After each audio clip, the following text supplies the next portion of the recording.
Hello guys, so I welcome you into the lecture 1 of section 4, which is functions. Okay, so this is going to be the part 1 of the lecture.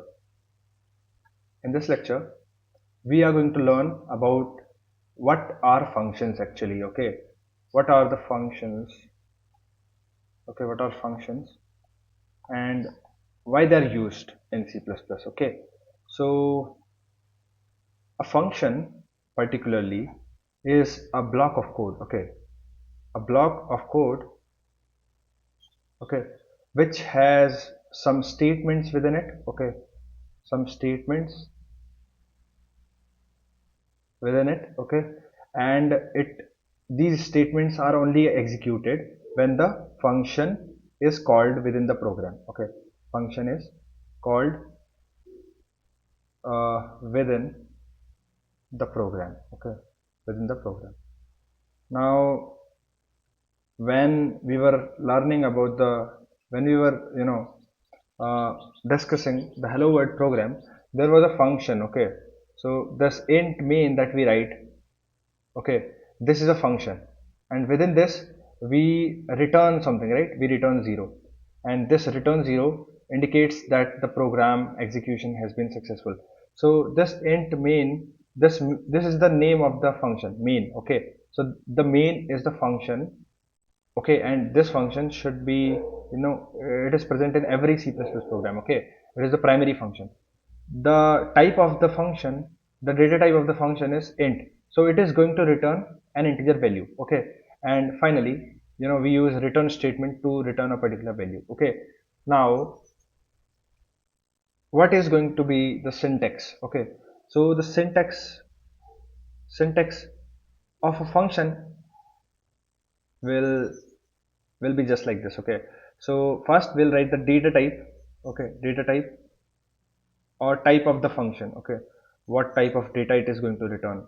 Okay, this also represents the data that the function is going to represent. Okay, now the function name. Okay, function name, and then inside brackets we are going to pass some arguments. Okay, arguments like some variables. Okay, we can pass even the data structures like arrays, strings, etc. Okay, and then there will be curly braces, and within this there will be some statements. Okay, statements that will be executed only if the function is called. Okay, only if the function is called within the program. Okay, now how how do we call the function? Okay, let me explain you this thing with a simple program. Okay, so let's suppose, let me write the whole program. Okay, so has include uh, iostream.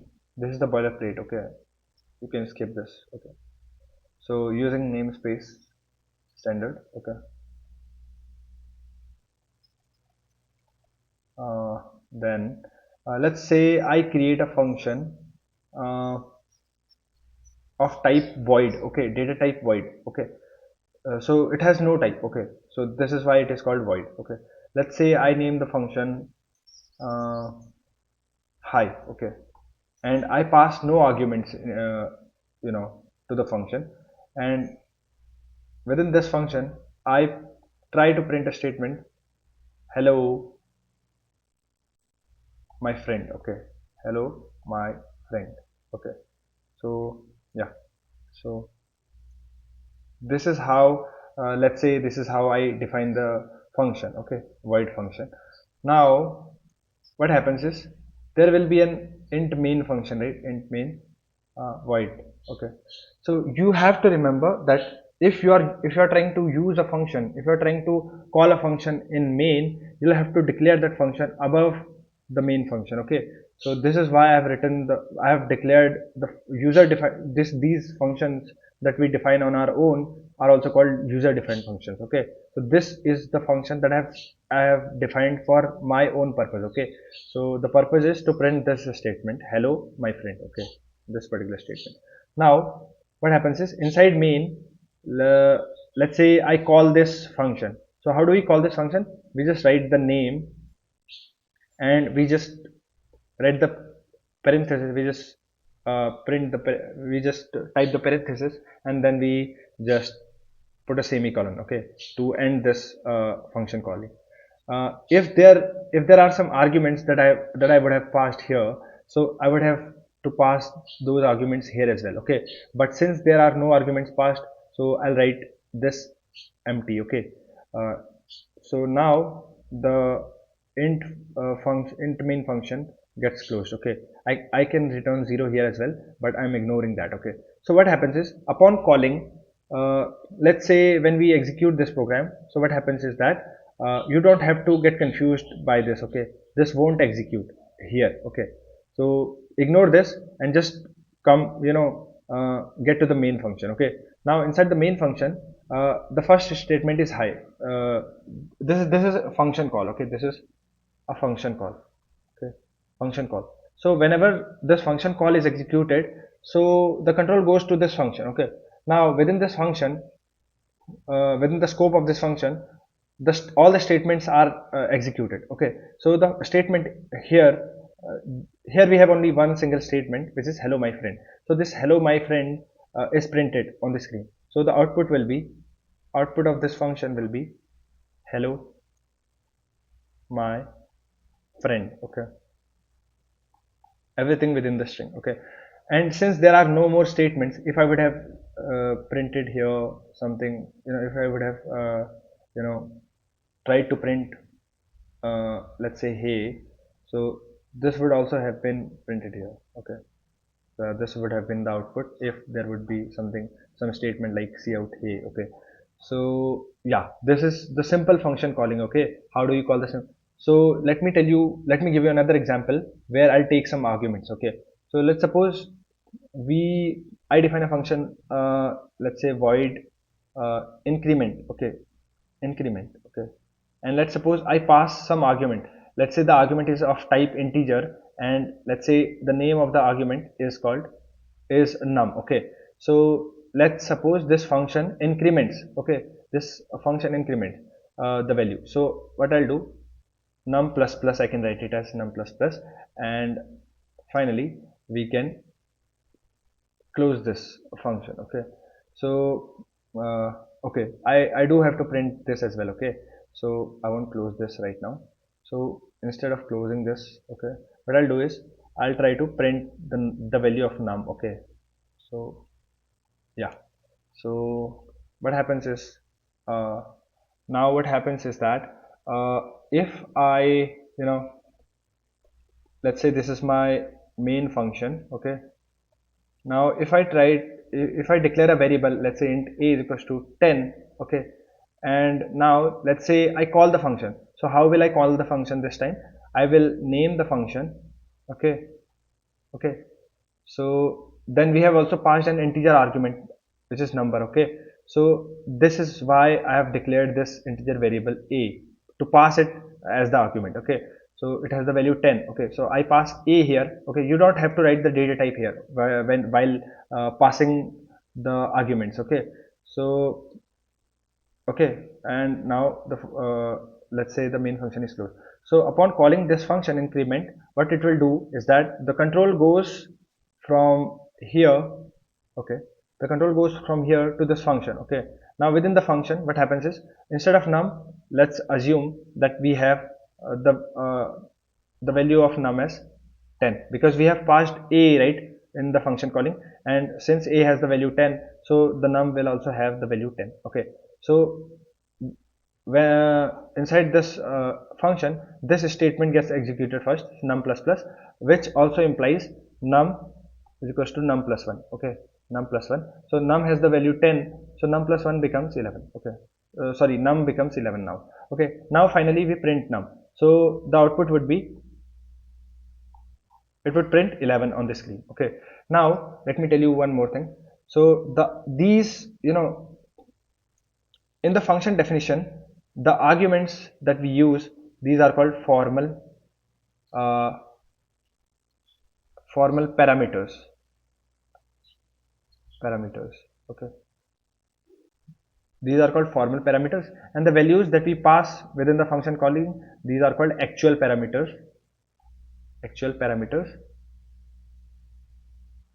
either they are called actual parameters, or uh, they are also called as arguments. Okay, arguments. So yeah, that was how we call a particular function. So let's look for one more example. Okay, now let's say let's say in this case, let's say we define a function void of type void. Okay, so void, any function of type void do not return a particular value. Okay, so if I would have declared the function this way, int increment, then I would have to use the return statement. Okay, so let me tell you the use of return statement as well. Okay, so return statement is used when the function have a particular type. Okay, so instead of void, if the function has a type, like let's say integer type, or let's say string type, let's say character type, or let's say boolean type. Okay, in these cases we have to return a value. Okay, so this is why we use return statement. Okay, this is why we use a return statement. Okay, so how do we use it?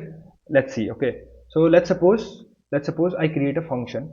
Let's suppose I create a function of type int. Okay, so what it will do, let's say it will uh, okay, let's say it finds the square. Okay, so sqr, I'll say this. Okay, let's say I pass a number num to it. Okay, okay, now if I have to find the square, that means let's say I declare a integer variable inside it, and this result will contain num into num. Okay, if I multiply num twice, that means num square only, right? So yeah, I have squared this and I have stored this in an integer variable.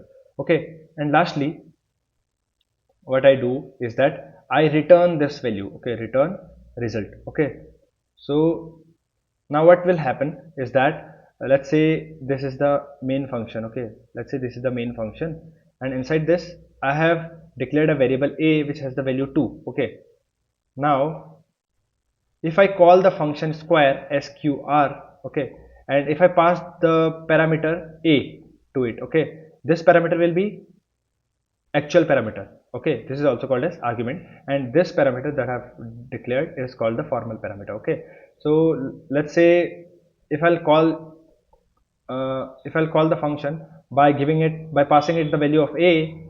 Okay, let's say this is the whole program, this is the main function.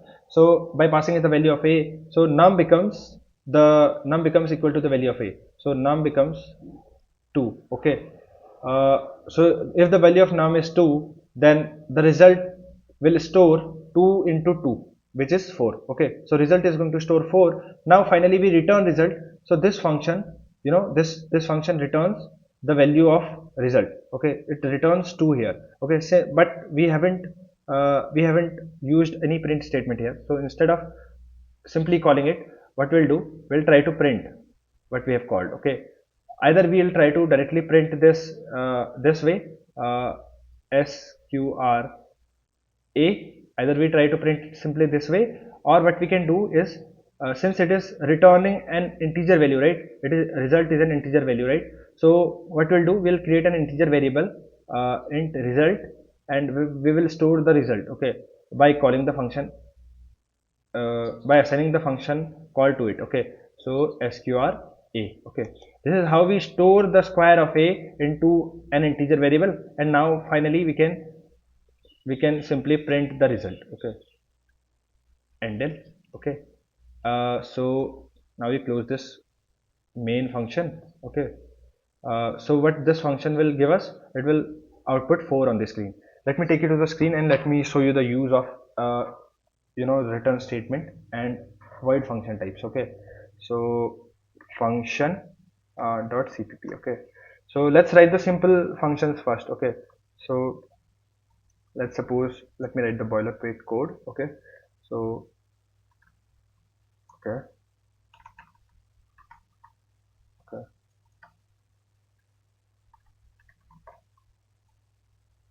okay, so let's suppose we define a function. Okay, we define a function void say hi. Okay, so what this function will do is, it will say hi. Okay, and we simply do not pass any parameter in the first case. what we print here is hi, my friend. Okay, so whatever is in between these double quotes gets printed. Okay, so to call this function, I'll have to just write the name of the function, okay, and the parenthesis. Okay, since we haven't passed any parameter, so I do not have to pass any parameter here as well. And void type implies that this function is not going to return any value. Okay, so if I try to execute it, it just prints hi my friend. Okay, now let me tell you, let me give you another example. Okay, let's suppose this had uh, this had a parameter of type string. Okay, of type string. Okay, name. Okay, and it would it would say hi to this name. Okay, so let's say hi.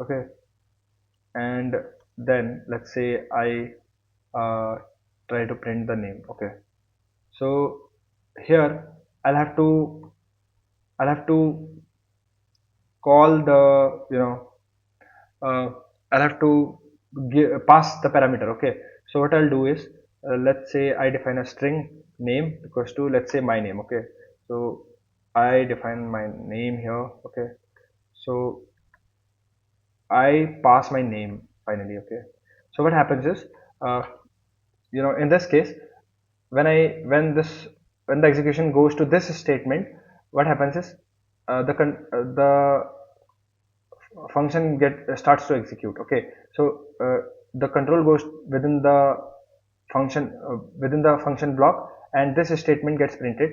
This statement says that hi, and in place of name, the actual name that I'm passing, okay, gets printed. So hi Priyansh will get on the screen, will print on the screen. Okay, yeah, so this is how it gets printed on the screen. Now let's look at the you know let's move on to the returning functions. Okay, so let's suppose I define a function of type int. Okay, and what what is the purpose of this function?